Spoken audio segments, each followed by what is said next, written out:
So my today's guest is a friend, is a fellow coach, is a confidant who I probably thought I would never end up meeting.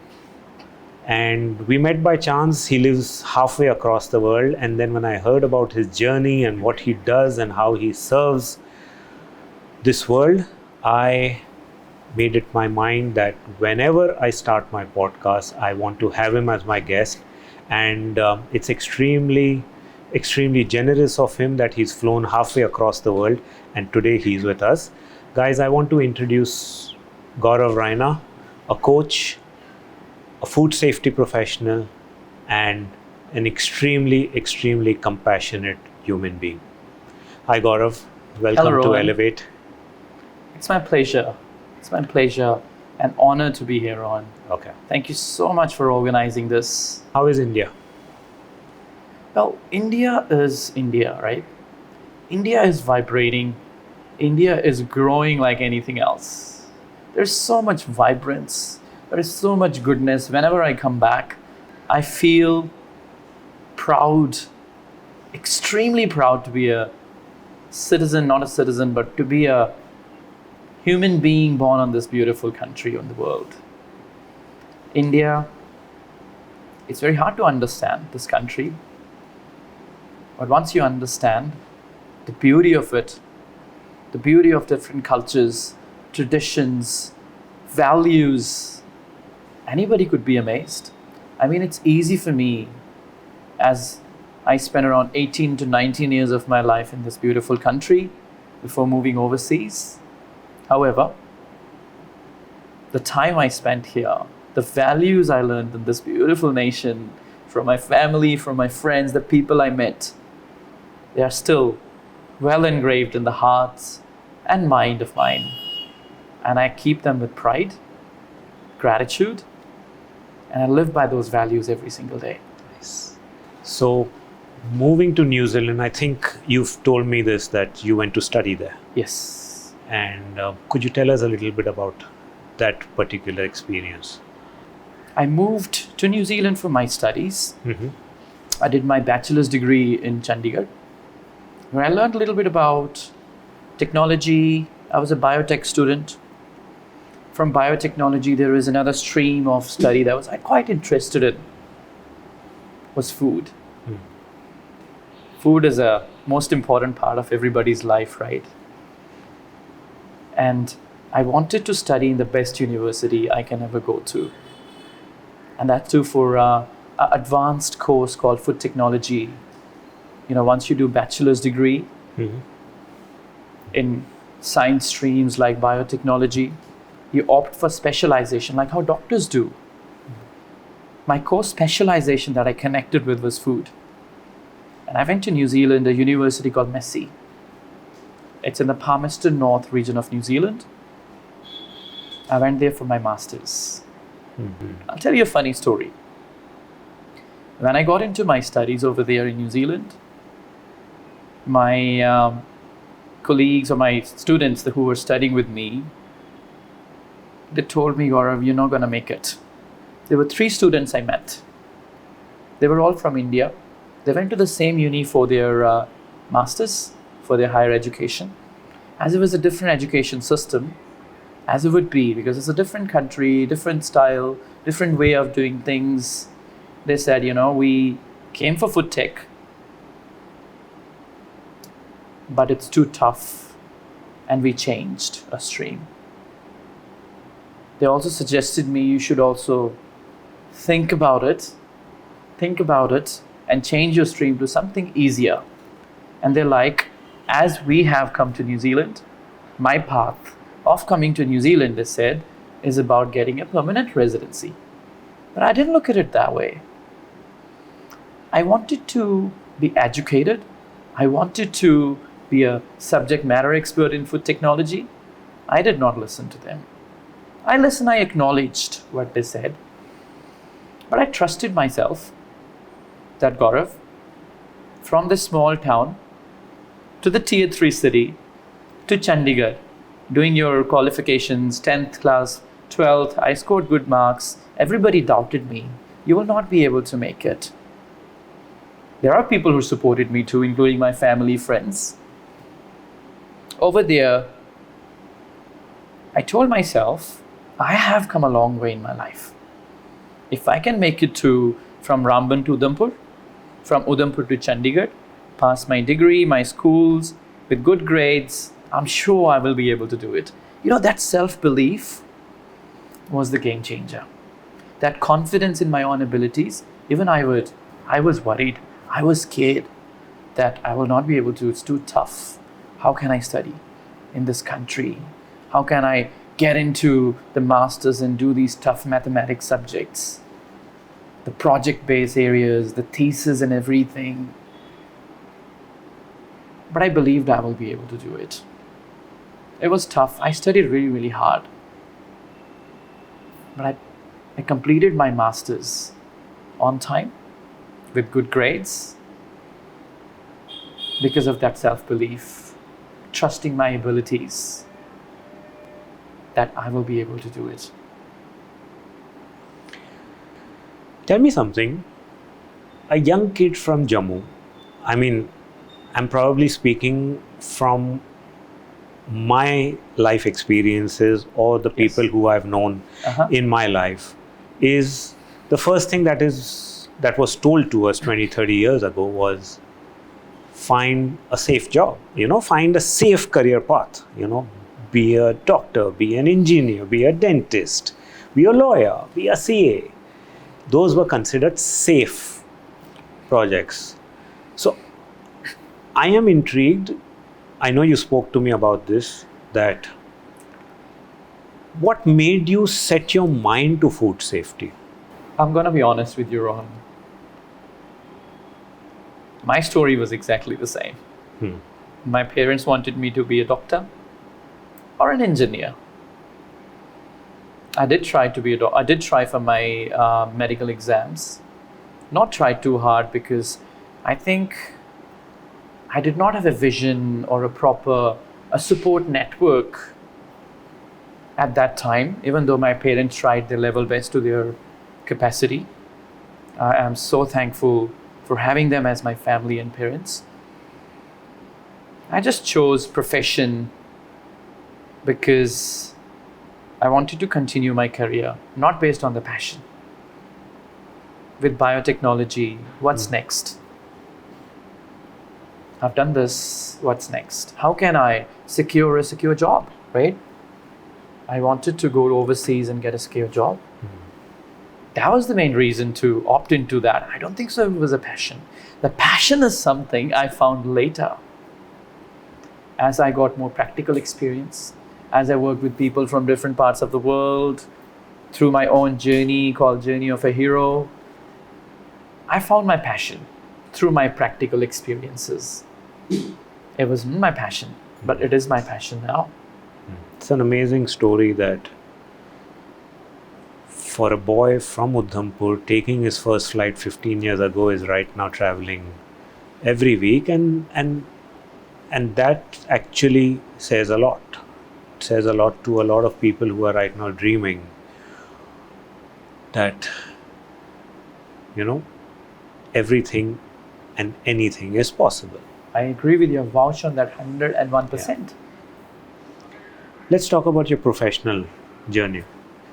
After graduation, where did you go? Going into Christchurch for a job, I got a job as a factory worker. Not a skilled job, but as a factory worker. I worked with the company for 1 month, and then they're like, no, it's not going to work out here. You're preaching a lot of education stuff. We are practical. We need a hands-on people who can work on the floor, not preach us. HACCP and everything. I lost my job. That was a big setback. After that, I dropped my CV door to door for 2 months straight. No call whatsoever. I was jobless for 2 months in that city. And one day, 2 months later, I landed into my first job, which was skilled. The Bidvest was a South African company. I worked in Christchurch. I still remember the general manager who hired me. His name was Nigel. And he's like, Gaurav, I know you're new, you're a graduate, but I like the way you are. I like your attitude. I like your professionalism. I like the way you dress and you carry yourself. I know you're not experienced, but we are sure you will set really, really well with our organization. That was my first job. I worked in that organization for many years, and then I transitioned. I worked in the food industry across. New Zealand is really big on food industry. I jumped from one company to another, one role to a next level role, to a regional quality role, to a technical lead roles. I worked in a packaging, food, beverage, many companies. 5 years ago, I was still in New Zealand back then. 5 years ago, I decided, okay, my professional career in the job space is going really, really good. What's next? I always wanted to grow, even from my childhood, as I mentioned earlier. Always carried a growth mindset that I don't want to just stick to one thing. I want to see growth in my life. I wasn't seeing more growth in my job space. So I decided to start my own business. It was really tough. I left my full-time job, but I want to tell you how I started that. It's not like straight away leaving your job. I envisioned it that I want to see myself running my own business in a food industry space and helping more organizations grow. While working from 8 to 5 job, I used to start early in the morning. So 6 to 3 was my first job. 3 to 5 I started consulting because that was my exit strategy. I planned it accordingly that I wanted a full-time job, but only one person earning in a overseas, in a different country. You need an ongoing income, right? Anywhere in the world. So I kept my job, and then I started consulting from 3 to 5. And slowly I started getting more clients, and I decided, no, I'm not gonna be in the job for long now. I quitted my job, and slowly I started getting more clients. I believed in myself that I have come this far. I know I want to do something different.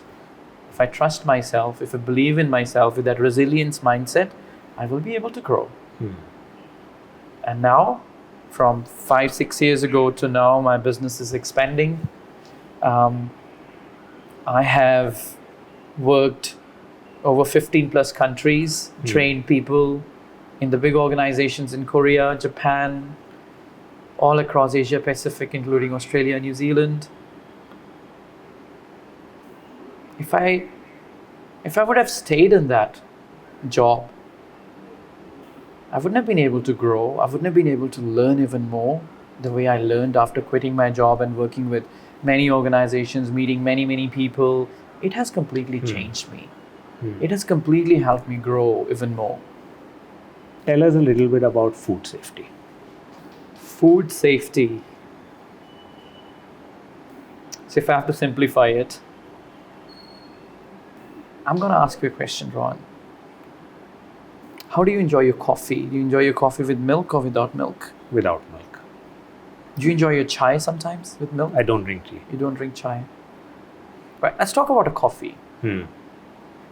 The coffee, the grounded coffee that someone brewed for you this morning. Just imagine if that coffee was grown in the farm where they would have used contaminated water from the canal, which was heavily contaminated. The coffee is coming to the factory, is getting roasted, and after that, there are bacteria, there are rodent droppings, infestations going on in that factory, and that coffee is coming onto your cup. How would you feel? I would never have that. Yeah. Imagine another question I want to ask you. Just imagine if you like milk coffee and you're pouring a milk in your coffee in the morning, and later on you hear that from that brand, the milk that you poured into cup was adulterated, was made of some calcium or some kind of toxic compounds. How would you feel? Wouldn't have that. That's what food safety is all about. To make sure the competitive world we're living in, it's about ensuring that everybody out there, whoever is there out there, they have safe access to food. That's very, very important, right? So that's an amazing job. and the responsibility that you have towards mankind. I want to talk about something. Bring What it on. what did a boy like you from Jammu, how did he manage to fit in to that Western culture? That's a brilliant question.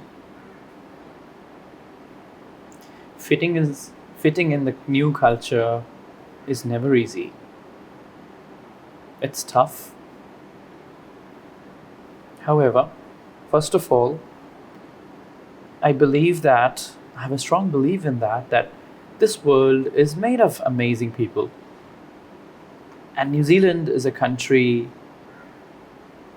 that has amazing people, people who respect each other, people who are compassionate, people who involve other as part of their culture because it's built on immigration. In the countries like Australia, New Zealand, Canada, I wasn't the only Indian there. First of all, the people knew that we live in a westernized society which is a globalized. So I met an amazing bunch of people who made me feel a part of them. However, the most important thing I want to talk about that made me fit in that culture, not forgetting about who am I and where am I coming from. I was extremely proud of my values, extremely proud of the culture where I'm coming from. With that longing and that appreciation and gratitude for your own culture, it makes you appreciate, it makes you involve yourself in the DNA of other culture. Nice. It was tough, it was different, but I believe that I'm coming from a great country into a different country, different people, different language, but we are still human beings, right? People made me feel that it's a beautiful country and lovely people live there. I had struggles. Being a vegetarian. First of all, I want to talk about that. Going to vegetarian in a country where finding vegetarian food was really hard. Not anymore. If I go back to New Zealand, there are many vegan and vegetarian restaurants. Food is a part of who we are. We have to eat, right? So being vegetarian was hard. But I actually learned how to cook. Tell me something. We spoke about values and the Western culture. What are Gourav Raina's values and how did you manage to keep them aligned while you were there? I think some of the values that I got from my family, I did not have a full awareness of the values back in the days as I have now. One of the values that I got from my family is about respect. Respecting your elders, respecting everybody you work with, your colleagues, your family, and your friends. I always ensured that, regardless of whoever I interacted, I respected them. The second value that I got from my family was belief. Believe in yourself, have trust, and a belief on whatever power you believe in. Whatever you do, make sure you believe in the source, that there is something bigger than you. I always ensure that there is somebody higher than me and the universe will guide me through. Toughs and lows of my life, I kept the belief alive. It's tough, but I know that I'm going to get there. I know you're a vegetarian. How was that like? Being vegetarian, staying vegetarian in New Zealand? Being vegetarian 15 years ago was tough. I'm going to be honest with you. The city I was living in, Palmerston North, it was not a vegetarian friendly city. It was tough, but if you look at it now, it's not that tough. If somebody is looking to go to any country in the world, it's very easy to find food, any vegetarian food, but initially it was hard. It was hard to find food outside. So I learned how to cook because it was really hard to find food outside, but There were vegetarian markets, there were supermarkets, Indian supermarkets, where you can find raw vegetables, fruits, lentils. So I started to cook. Just imagine going from India into different countries. The only thing I knew how to cook was Maggi or maybe a cup of tea. But I learned everything how to cook because I knew it was tough. I believe spirituality plays a big part in your life. Yeah. Tell me, how did it all come about? Where did it start? And what led you? Well, first of all, it was inherited from my family. It was more like a religious belief when I was born in. Getting up early in the morning, going down, doing chanting or mantras. Something I learned from my family. When I moved overseas through my life's journey, for a few years I completely stopped praying. I got totally into that, that youngster mindset. Completely forgotten about getting up in the morning and getting straight into my meditation or prayers. For 4 or 5 years, my career was shaping up really, really well. However, my mind was always spinning. I was having a lot of thoughts. My own thoughts were actually becoming my enemy. I was not able to sleep properly. My sleeping got disturbed. My health started to deteriorate. Just because I completely forgotten the values. I got more into more external things. Purchasing a brand new car. Chasing girls. More into the external, which is also a part of you anyway. Everybody has to go through that transition in life. There's nothing wrong in that. However, everything was shaping really, really well, but still I was empty from within. I was missing something really, really deeply. My mind actually challenged me. Is whatever you have learned from your family, your religious values or chanting mantra, how effective is that? Why and how? I was really interested into why. Why that spirituality is important. After not doing it for 5 to 6 years, completely shaping up my thinking process, but feeling there is something missing in life. I met a guru online called Sadhguru. Started listening to his videos on YouTube. And through those videos, I was like, it makes so much sense to me. Whatever practices we do at home, regardless of any culture, any religion you're born in, we're all gifted with some amazing spiritual values. And that the guru, arrival of that guru made, triggered more thoughts, prompted more thinking into my mind that why are those practices important? To fulfill that longing, I opted for a course called Inner Engineering, which was learning meditation and yoga. I went to Sydney in 2015. And I learned, I took it like a seed. Sadhguru told us in that, it wasn't driven by Sadhguru, but designed by Sadhguru. There was an Isha teacher who did that, run that meditation program. But through the videos, Sadhguru told us that it's a seed I'm actually planting in you. Just a seed. You have to make it into a beautiful flower. Amazing. From 2015 to 2026 I'm in right now, I've been continuously practicing my meditation. And from that moment onwards, from that Sydney moment, I learned meditation. I practiced that for 41 days straight. Can you help our listeners understand how did inner engineering help you become better on a day-to-day basis in your life, in your work? That meditation practice brought a lot of subtleness, calm in my mind. Remember, I was talking about bombarded by thoughts, bombarded by so many things on the external world because there was no focus within.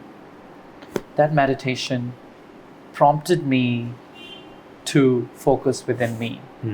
Focus the deep core of belonging, which is how can I be the belonging of being than doing. Focusing within me, first of all, calmed my nervous system down. I have transformed from my compulsive behavior to a little bit more conscious. I started generating compassion, first of all, for myself. It's all about filling your own vessel. You got to fill your own cup so you can pour into others. I think before that gift of meditation, I was still a compassionate human being, but I was always busy impressing others, sharing with others, but not focusing on my own journey, completely forgetting about that there is me who needs to be filled first, right? So I can pour into others. So that meditation made me feel that, made me believe that you got to fill your own vessel, make yourself a beautiful version of yourself. By calming your thought process down, that beautiful version of yourself can change the world. Only when your cup is full, you'll be able to pour into others.